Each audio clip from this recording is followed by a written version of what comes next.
नमस्कार. बातमीपत्रामध्ये आपलं स्वागत.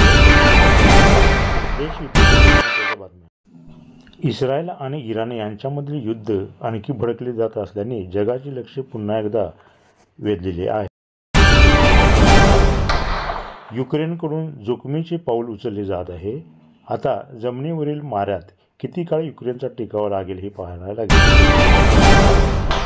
भारत देशाचा स्वातंत्र्य दिन मोठ्या थाटामाटात देशभरात साजरा करण्यात आला. पंतप्रधान नरेंद्र मोदी यांनी लाल किल्ल्यावरून देशाला संबोधित केले. लाल किल्ल्यावरील स्वातंत्र्य दिनाच्या सोहळ्यावेळी विरोधी पक्षनेते राहुल गांधी यांना सर्वात शेवटच्या रांगेत बसवण्यात आले. यामुळे सरकारवर टीकेची झोड उठत आहे. पंतप्रधान नरेंद्र मोदी यांनी लाल किल्ल्यावरून देशाला संबोधित करताना भूतकाळातील सत्तेकडून देशाच्या पुढील परिस्थितीचा विचार केला नाही. आम्हाला काय करायचे ते पुढे कोणी येईल ते बघेल अशी प्रवृत्ती होती असे म्हणाले. राज्यातील बातम्या. राज्यातील सर्व ठिकाणी स्वातंत्र्य दिन मोठ्या उत्साहाने साजरा करण्यात आला. मुख्यमंत्री एकनाथ शिंदे यांच्या हस्ते विधानसभेत झेंडा फडकवण्यात आला आणि सलामी देण्यात आली.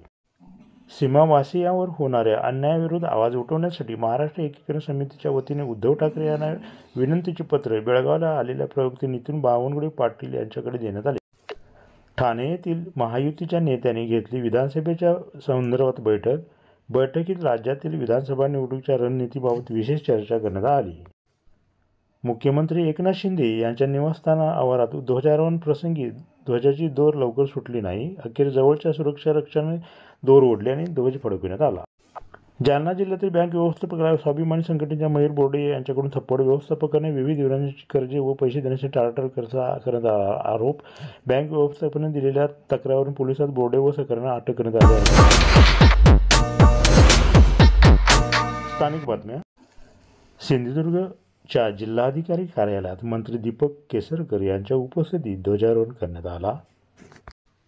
बेळगाव जिल्हाधिकारी कार्यालयाच्या ध्वजारोहण सोहळा पालकमंत्री सतीश जारकीहोळी यांच्या उपस्थितीत करण्यात आला. तर कोल्हापूर जिल्हाधिकारी कार्यालयाचा ध्वजारोहण उपमुख्यमंत्री अजितदादा पवार यांच्या उपस्थितीत त्यांच्या हस्ते करण्यात आला. जिल्ह्यातील उत्साहाने केलेले ध्वजारोहण.